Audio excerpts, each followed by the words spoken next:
está no meio de nós. Proclamação do Evangelho de Jesus Cristo segundo Lucas. Glória a vós, Senhor. Naquele tempo, alguém do meio da multidão disse a Jesus: Mestre, dize ao meu irmão que reparta a herança comigo. Jesus respondeu: Homem, quem me encarregou de julgar ou de dividir os vossos bens? E disse-lhes: Atenção, tomai cuidado contra todo tipo de ganância, porque mesmo que alguém tenha muitas coisas, a vida de um homem não consiste na abundância de bens. Contou-lhes uma parábola. A terra de um homem rico deu uma grande colheita. Ele pensava consigo mesmo: o que vou fazer? Não tenho onde guardar minha colheita. Então resolveu: já sei o que vou fazer. Vou derrubar meus celeiros e construir maiores. Neles vou guardar todo o meu trigo, junto com os meus bens. Então poderei dizer a mim mesmo: meu caro, tu tens uma boa reserva para muitos anos. Descansa, come, bebe, aproveita. Mas Deus lhe disse: louco, ainda nesta noite pedirão de volta a tua vida. E para quem ficará o que tu acumulaste? Assim acontece com quem ajunta tesouros para si mesmo, mas não é rico diante de Deus. Palavra da salvação. Glória a vós, Senhor. Ave Maria, cheia de graça, o Senhor é convosco. Bendita sois vós entre as mulheres, bendito é o fruto do vosso ventre, Jesus. Santa Maria, Mãe de Deus, rogai por nós, pecadores, agora e na hora de nossa morte. Que não sentássemos.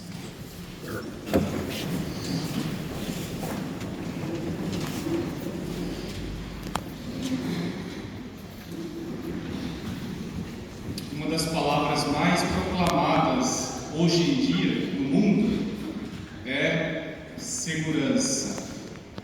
Temos o seguro do automóvel, que não impede que ele seja roubado. Temos o seguro de vida, que não impede que morramos.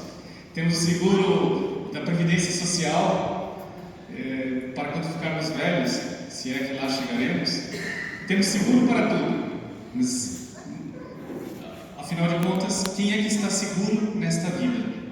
E é disso que trata a liturgia de hoje. A palavra de Deus vai nos dar uma lição, um ensinamento para sabermos aonde depositarmos a nossa segurança, a nossa confiança, o que vai trazer a verdadeira paz ao nosso coração. E é muito interessante, as leituras são muito profundas, a começar pela primeira leitura que acabamos de ouvir do livro do Eclesiastes, que Eclesiastes, em grego, em hebraico, Kohelet, que significa aquele que reúne muitos ensinamentos revelados por Deus. E a primeira frase da primeira leitura é justamente essa: vaidade das vaidades, diz o Eclesiastes. É interessante irmos à etimologia das palavras, porque em hebraico, língua na qual foi escrito o livro do Eclesiastes, não há superlativo como temos no português, santíssimo. Então eles, para dizerem que Deus é santíssimo, dizem em hebraico Deus 3 vezes santo. Para dizer que uma coisa é vã, ele diz vaidade das vaidades, ou seja, a máxima vaidade. O que é a máxima vaidade? Diz o Eclesiastes: vaidade das vaidades, tudo é vaidade. Vaidade em hebraico quer dizer evel, que significa vapor, aquilo que passa rápido. É como a nuvem da manhã, uma brisa que vai, evapora, acabou. Isso é vaidade, vaidade das vaidades. Dizia Santa Teresa: tudo passa, só Deus não muda. Ou seja, tudo que não é Deus é vaidade. Tudo que é criatura é vaidade. Tudo que é material passa, é vapor, evapora. Um dia vai evaporar tudo. O carro, o celular, a última geração vai evaporar ou vai ficar para outro. A minha conta bancária vai evaporar. Oxalá que ninguém roube, mas um dia vai evaporar para mim, porque esse mundo vai evaporar para mim. Isso é vaidade. E o contrário da vaidade, o que é? A glória. A glória, que também em hebraico quer dizer kavod, que significa peso. Aquilo que tem peso, que tem substância, aquilo que fica e que não passa é a glória. A glória dos céus, a glória de Deus. Aquilo que nós devemos buscar, a glória nos céus e não a vaidade nesta terra. Porque tudo o que está nesta terra vai evaporar, vai virar vapor, vai passar. É o que diz aqui o livro do Eclesiastes, muito interessante. E ele exemplifica, porque diz: um homem trabalhou com inteligência, ele não roubou, ele trabalhou com inteligência, competência e sucesso, ele não enganou ninguém, ele esforçou-se para conseguir algo, vê-se obrigado a deixar tudo em herança a outro que nada colaborou. É assim a vida. Vamos morrer e tudo vai ficar para Deus. Também isso é vaidade, grande desgraça. De fato, que resta ao homem de todos os trabalhos e preocupações que o desgastam debaixo do sol? Toda a sua vida é sofrimento, na sua ocupação um tormento. Nem mesmo de noite repousa o seu coração. Também isso é vaidade. E para completar essa leitura, nós temos o Evangelho, que é profundíssimo, no qual Nosso Senhor é abordado por um homem que o quer constituir como juiz numa questão familiar, que não é raro acontecer, mesmo hoje em dia. Esse episódio aconteceu há 2000 anos atrás. Muitas vezes acontece que famílias unidas, às vezes irmãos muito unidos, depois da morte dos pais, por uma questão de herança, de uma casa ou de um patrimônio, se tornam verdadeiros inimigos, por uma questão de segurança, porque a segurança deles estava nos pais. Os pais morreram, a segurança passou para o patrimônio, para a casa, para o dinheiro, e aí que gera a divisão. Foi o que aconteceu com esses dois irmãos. Então, um deles disse a Jesus: Mestre, dize ao meu irmão que reparta a herança comigo. Às vezes acontece, é triste, e muitas vezes acontece, irmãos que se tornam verdadeiros inimigos, já não se fala mais, se tornam inimigos de morte, por causa de uma casa, por causa de um patrimônio ou de um pouco de dinheiro. Foi o que aconteceu com esse rapaz aqui, com esse jovem. Ele queria que Jesus resolvesse o caso dele. Nosso Senhor não veio para ser juiz das coisas desse mundo. Ele será juiz um dia quando julgar os vivos e os mortos. Mas ele não entra na questão concreta, mas aproveita da situação para nos transmitir um importante ensinamento, que graças a Deus ficou registrado. Ele diz, e a palavra de Deus, é Deus quem nos fala hoje, no nosso coração. Temos que ouvir a palavra de Deus com o coração aberto. Vamos ouvir aqui uma verdade, já ouvimos muitas, vamos continuar ouvindo uma verdade proclamada por Deus. Precisamos acolhê-la com o coração aberto. E então Nosso Senhor diz: Homem, quem me encarregou de julgar ou de dividir vossos bens? E disse-lhes: Atenção, tomai cuidado contra todo tipo de ganância, porque mesmo que alguém tenha muitas coisas, a vida de um homem não consiste na abundância de bens. Ter bens não é mal nenhum, pelo contrário, é meritório. A pessoa que trabalhou, esforçou-se para conquistar um patrimônio, nada mais legítimo e mais justo. O que Nosso Senhor quer dizer aqui é que isto não é o principal. A nossa segurança não deve estar colocada nos bens materiais. Vai aprofundar ainda mais. Que ele vai concluir uma parábola. Não vou reler, estou muito cansado. Mas ele, no fundo, diz que um homem rico teve uma grande colheita e não sabia mais o que fazer com tanto fruto colhido, mandou derrubar os seus celeiros e armazenar tudo e disse para si mesmo: Agora descansa, porque tens uma grande reserva, tem longos anos pela vida. E Deus disse-lhe: Louco, hoje mesmo pedirão contas da tua vida. Louco, não por ter roubado,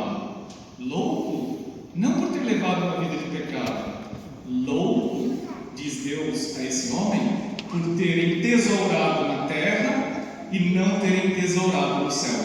Quem entesoura nesta terra e esquece de acumular tesouros no céu é louco, nas palavras de Deus. E eu, sou louco ou sou sensato? Aonde está o meu tesouro neste momento? É legítimo, volto a dizer, acumular bens nesta terra, sobretudo para o bem-estar da família, nada mais legítimo. Mas é loucura fazer isso e esquecer de tesourar no céu. Como que é um tesouro no céu? Na terra nós sabemos como fazer, que é trabalhar honestamente e esforçar-se e conseguir os bens necessários para a subsistência da família. Mas como entesourar no céu? Entesourar no céu de São Paulo aqui na segunda leitura, e deixa claríssimo, a palavra de Deus é muito clara e não deixa dúvida. Nós é que às vezes não queremos entender, nós é que às vezes fazemos ouvidos duros, coração duro para não entender. São Paulo vai dizer aos Colossenses, isso serve para nós, e é muito claro: irmãos, todos nós somos irmãos, porque fomos batizados no mesmo batismo, temos a mesma fé. Se ressuscitastes com Cristo, todos nós morremos com Cristo no batismo, morremos para o pecado, e um dia ressuscitamos para a graça de Deus, recuperamos o estado de graça ou adquirimos o estado de graça depois do nosso batismo. O que é o estado de graça? É a amizade com Deus. O pecado foi lavado e estamos na amizade com Deus, no estado de graça. Nossa alma está limpa de pecado.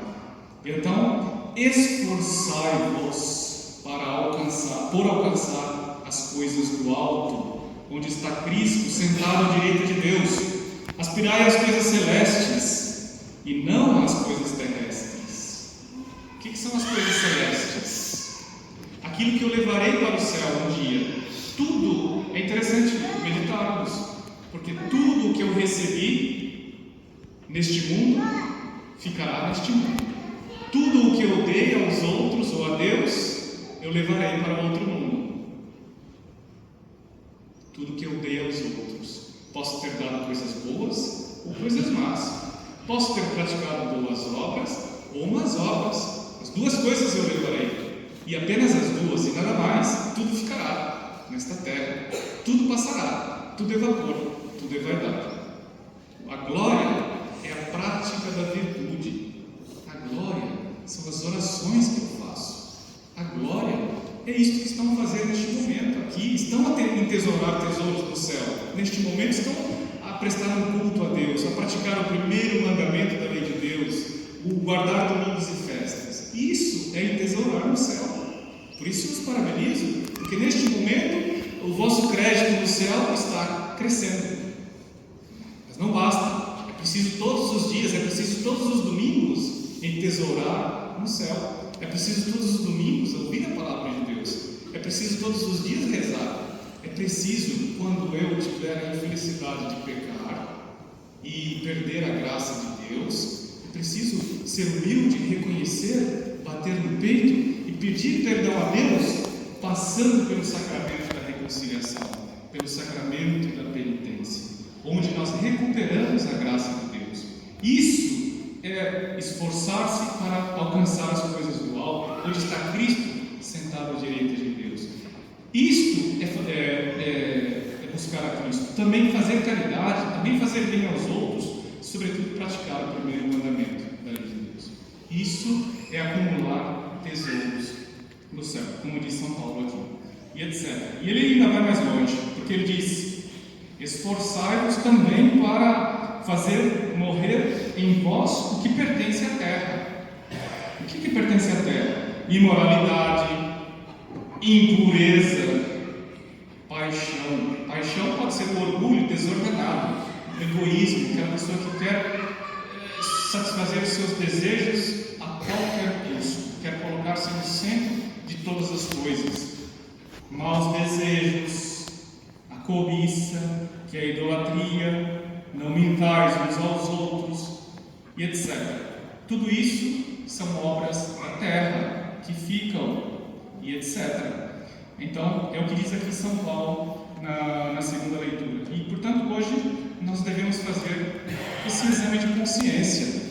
Como fizemos no início da missa, um breve exame de consciência, também devemos fazer agora um exame de consciência e pensarmos: onde é que estou a acumular tesouros nesse momento? No céu ou na terra? Aliás, essas coisas que São Paulo diz da terra são do inferno, porque quem morre em estado de pecado, não arrependido, tem como lugar destinado o fogo do inferno, e não a glória do céu. É o que diz aqui São Paulo. Então devemos fazer esse exame de consciência, porque todos nós, um dia, vai acontecer conosco o que diz o Salmo: voltaremos ao pó como todo mortal, como diz aqui o Salmo 89. Todos nós, a maioria de nós aqui, já passou da metade da vida. A grande maioria, como posso observar. Daqui a 50 anos, a maioria de nós aqui, 99% de nós aqui, não estará mais nesse mundo. Seremos chamados a prestar contas a Jesus Cristo. E aí sim Ele será juiz, não dos bens materiais, mas dos tesouros que nós acumulamos. E então, o que é que eu vou lhe dizer nesse dia? É nisso que devemos pensar hoje. E assim, pensarmos nisso vai nos trazer grande paz no coração. E quando eu me encontrar com Ele, Ele vai querer saber se eu de fato acumulei tesouro no céu, se eu vivi na graça de Deus, em estado de graça. E aqui está a conclusão da liturgia de hoje. A maior segurança que uma pessoa pode ter neste mundo é viver na graça de Deus. É viver no estado de graça.